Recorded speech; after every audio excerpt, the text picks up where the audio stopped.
Hello hi dears. ഇന്നത്തെ video makeup video ഒന്നുമല്ല, ഒരു റിലേറ്റീവിൻ്റെ എൻഗേജ്മെൻറ്റ് വീഡിയോ ആണ്. എൻ്റെ വല്യമ്മയുടെ മോളുടെ മകളാണ് ഇവള് പൊന്നു. ഇവളുടെ എൻഗേജ്മെൻറ്റ് വിശേഷങ്ങളാണ് ഇന്നുള്ളത്. അപ്പം നമ്മുടെ വീടിൻ്റെ തൊട്ടടുത്ത് തന്നെയാണ്, തൊട്ട് താഴെയാണ് അവരുടെ വീട്. അപ്പോൾ പന്തലിടാനായിട്ട് 2 ദിവസം മുന്നേ ആൾ വന്ന്. അപ്പോൾ അത് ഞാൻ ചെറുതായിട്ട് വീഡിയോ എടുത്തു. അങ്ങനെ നിശ്ചയ തലേദിവസം എത്തി. മൈലാഞ്ചി ഇട്ട് കൊടുത്തത് ഒരു വേറൊരു ചേച്ചിയുടെ ഹസ്ബൻഡാണ് പ്രവീൺ ചേട്ടൻ. ചേട്ടൻ നന്നായിട്ട് മൈലാഞ്ചി ഇടും. മൈലാഞ്ചി ഇടുന്നത് മാത്രമല്ല, ആൾ നന്നായിട്ട് വരയ്ക്കും. വരയ്ക്കുന്ന ആൾക്കാർക്കല്ലേ മൈലാഞ്ചി ഇടാൻ പറ്റുള്ളൂ. അങ്ങനെ നല്ല മനോഹരമായിട്ട് ചേട്ടൻ മൈലാഞ്ചിയൊക്കെ ഇട്ട് കൊടുത്തു. നാളെ മേക്കപ്പ് ഒന്നുമില്ല, കാരണം അവളെ അച്ഛന് മേക്കപ്പ് ഒന്നും ഇഷ്ടമല്ല. ആൾ മൈലാഞ്ചി ഇട്ടതിന് തന്നെ ആളിന് ഇഷ്ടപ്പെട്ടില്ല. അങ്ങനെ ചേട്ടൻ അങ്ങനത്തെ ഒരു ക്യാരക്ടറാണ്. അപ്പോൾ അതുകൊണ്ട് നമ്മൾ മേക്കപ്പൊക്കെ ഒഴിവാക്കി. ഇതാണ് അവളുടെ ഡ്രസ്സ്. ഇതിൻ്റെ ബ്ലൗസ് തയ്ക്കുന്നത് അവളെ അമ്മ തലേ ദിവസം എടുത്ത് തയ്ക്കുന്നേ ഉള്ളൂ. ചേച്ചിക്ക് എപ്പോഴും ജോലിയാണ്. അപ്പോൾ അതുകൊണ്ട് തയ്യലെല്ലാം ഇതുപോലെ വിശേഷ ദിവസം വന്നാൽ രാത്രി ഉറക്കം കഴിഞ്ഞിരുന്നാണ് ആൾ തയ്ക്കാറ്. വീട്ടിൻ്റെ വെളിയിലേക്ക് ഇറങ്ങിയപ്പോൾ അവിടെ ലൈറ്റ് ഇട്ടേക്കണം കണ്ടപ്പോൾ ഞാൻ ചെറുതായിട്ടൊന്ന് വീഡിയോ എടുത്തതാണ്. മേക്കപ്പ് ഇല്ലെങ്കിലും രാവിലെ ഒന്ന് മേക്കപ്പ് ചെയ്യാൻ പോകണമെന്ന് വിചാരിച്ച് നിൽക്കുകയായിരുന്നു. അപ്പോഴാണ് ഒരു കസ്റ്റമർ വിളിച്ചിട്ട് അവർക്ക് അത്യാവശ്യമാണെന്ന് പറഞ്ഞ് ഒരു ഫേഷ്യലായിരുന്നു. അപ്പോൾ അതുകൊണ്ട് ഞാൻ പോയി. 12 മണിക്കായിരുന്നു നിശ്ചയം. പക്ഷേ ഒരു 10-10:30 പോയി ഒരുക്കണമെന്ന് വിചാരിച്ചു, പക്ഷെ നടന്നില്ല. പിന്നെ ഞാൻ 11:30ക്കാണ് വീട്ടിലെത്തിയത്. വീട്ടിലെത്തിയപ്പോൾ തന്നെ ശ്രീകുട്ടി ഏകദേശം മേക്കപ്പൊക്കെ ചെയ്ത് സുന്ദരിയാക്കി നിർത്തിയിരിക്കുന്നു അവളെ. ശ്രീകുട്ടിക്ക് ഇതിനോടൊക്കെ ഭയങ്കര താല്പര്യമാണ്. അത് വേറൊരു ചേച്ചിയുടെ മോളാണ്. അപ്പോൾ അവളാണ് ഈ ഇങ്ങനെയൊക്കെ പൊന്നൂന് റെഡിയാക്കിയത്. പിന്നെ ഞാൻ ഷീജ ചേച്ചിയും ഇതാണ് ശ്രീകുട്ടി.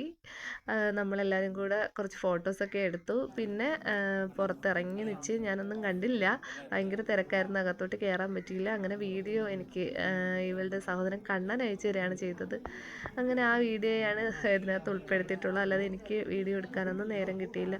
ഈ എൻഗേജ്മെൻറ്റ് കഴിഞ്ഞ ഉടനെ എനിക്ക് വീണ്ടും പാർലറിൽ പോവേണ്ട കാര്യമുണ്ടായിരുന്നു. അപ്പോൾ അതുകൊണ്ട് എനിക്കൊരു സമാധാനമായിട്ട് ഇതൊന്നും ആസ്വദിക്കാനോ പിന്നെ എന്താണ് എല്ലാവരുടെയും ഒന്ന് സംസാരിക്കാൻ പോലും നേരം കിട്ടിയില്ല. കാരണം ഇങ്ങനെയുള്ള വിശേഷങ്ങളിലാണെങ്കിലും നമ്മൾ റിലേറ്റീവ് ഫുള്ള് വരുന്നത് അച്ഛൻ്റെ ഫാമിലിയിലാണ്. അപ്പോൾ അവരെ എല്ലാവരെയും ഒന്ന് കാണുന്നത് ഈ സമയത്താണ്. പക്ഷേ എനിക്ക് അങ്ങനെ ആരെയും ഒന്നും കാണാനോ മിണ്ടാനോ ഒന്നും പറ്റിയില്ല. പിന്നെ എൻ്റെ മാമൻ്റെ മോള്, പിന്നെ അവളുടെ ഹസ്ബൻഡിൻ്റെ അനിയത്തി, അങ്ങനെ കുറേ പേരൊക്കെ ആയിട്ട് കുറച്ച് നേരം സംസാരിച്ചു.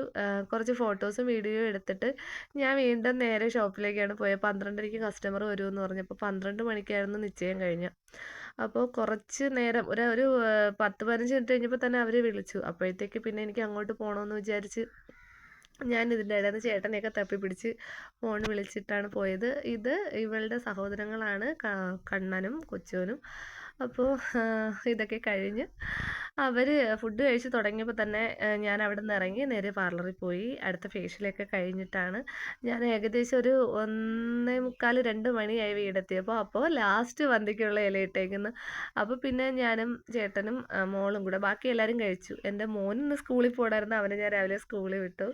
ഇല്ലെങ്കിൽ ഒരുപാട് നോട്ട്സൊക്കെ പെൻഡിങ് വന്നാൽ പിന്നെ എഴുതേണ്ടി വരും. അതിനൊക്കെ എന്നെ ചേച്ചി ഒരുപാട് വഴക്ക് പറഞ്ഞു, വല്യമ്മയുടെ മോള് കൊച്ചിനെ വിട്ടതിന്. പിന്നെ വീണ്ടും നോട്ട് കംപ്ലീറ്റ് ചെയ്യുന്ന പാടിരുന്നാണ് ഞാൻ അവനെ പറഞ്ഞു വിട്ട.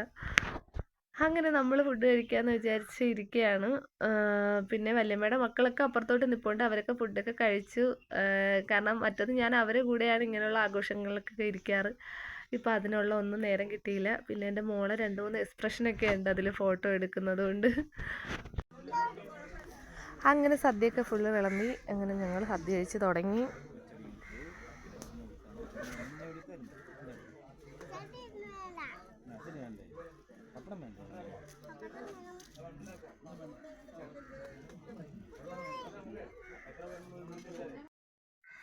അങ്ങനെ കണ്ണനും ഞങ്ങളുടെ കൂടെയാണ് ഇരുന്നത്. അപ്പോൾ അതിനുശേഷം നമ്മുടെ ബാച്ചുകളെല്ലാം അവിടെ നിന്നോട് കൈ കാണിക്കുന്നുണ്ട്. ഞാൻ സാധാരണ അവരുടെ കൂടെയാണ് ഇരുന്ന് കഴിക്കാറ്. അങ്ങനെ രാത്രിയിലത്തെ വിശേഷങ്ങളാണിത്. അങ്ങനെ മൈലാഞ്ചി ഇട്ട് കൊടുത്ത പ്രവീൺ ചേട്ടൻ വന്ന് പിള്ളേരെ കൂടെ കളിക്കുകയാണ്. കളിച്ച് തളർന്ന പിള്ളേരെല്ലാത്തിനെയും കൂടെ വഴക്ക് പറഞ്ഞ് അവസാനം ചേട്ടനും കളിയായിരുന്നു അവരുടെ കൂടെ. അപ്പോൾ എല്ലാവരെയും കൂടെ വിളിച്ച് താഴെ കൊണ്ടുപോയി നമ്മളെല്ലാവരും കൂടെ ചോറ് കഴിക്കാൻ പോവുകയാണ്. കാരണം നമ്മൾ ഒരു വിശേഷം ഉണ്ടെങ്കിൽ അങ്ങനെയാണ്, ഫുഡ് ബാക്കി ഉണ്ടെന്നുണ്ടെങ്കിൽ നമ്മളെല്ലാവരും ആ വീട്ടിൽ നിന്ന് തന്നെ ആയിരിക്കും കഴിക്കുന്നത്. അങ്ങനെ എല്ലാവർക്കും പോയി. ഇലയൊക്കെ തീർന്നുകൊണ്ട് എല്ലാവർക്കും പാത്രത്തിലാണ് വിളമ്പി കൊടുത്തത്. അങ്ങനെ എല്ലാവരും കൂടെ ഒരുമിച്ചിരുന്ന് കഴിക്കുകയാണ്. നമ്മളെ എല്ലാ റിലേറ്റീവ്, അച്ഛൻ്റെ റിലേറ്റീവ് എല്ലാവരും അടുത്തടുത്ത് തന്നെയാണ്. അപ്പോൾ അതുകൊണ്ട് നമുക്ക് എന്ത് വിശേഷം വന്നാലും നമുക്ക് എല്ലാ സമയത്തും വീട് നിറയെ ആളായിരിക്കും. അതൊക്കെയല്ലേ അതിൻ്റെ ഒരു സന്തോഷം എന്ന് പറയുന്നത്. അമ്മയുടെ ആൾക്കാരൊക്കെ ദൂരെ ആയതുകൊണ്ട് അവരെന്തെങ്കിലും വിശേഷമൊക്കെ ഉള്ള സമയത്തോ അല്ലെങ്കിൽ എന്തെങ്കിലും അങ്ങനെ എന്താണ് ആഴ്ചയിൽ വല്ലപ്പോഴോ വരികയോ അങ്ങനെയൊക്കെ ഉള്ളൂ. പക്ഷേ ഇതാകുമ്പോൾ നമ്മളെപ്പോഴും ഒരേ എന്ത് കാര്യം ഉണ്ടെങ്കിലും നമ്മൾ ഒരുമിച്ചാണ്. ഇവിടെ എന്ത് ഫംഗ്ഷൻ ഉണ്ടെങ്കിലോ അങ്ങനെയെല്ലാം നമ്മൾ ഒരുമിച്ചാണ്. അടുത്തടുത്ത വീടുകളുള്ളപ്പോൾ നമുക്കങ്ങനെ പിള്ളേർക്കായാലും ഭയങ്കര രസമാണ്. കളിക്കാൻ തന്നെ ഒരുപാട് പിള്ളേരും ഒക്കെ ഉണ്ട്. അപ്പോൾ ഇതൊക്കെയാണ് എൻഗേജ്മെൻറ്റ് വീഡിയോയിലെ വിശേഷങ്ങൾ. അപ്പോൾ ഇന്നത്തെ എൻ്റെ വീഡിയോ ഇഷ്ടപ്പെട്ടാൽ ലൈക്ക് ചെയ്യുക, ഷെയർ ചെയ്യുക, സബ്സ്ക്രൈബ് ചെയ്യുക. Thanks for watching.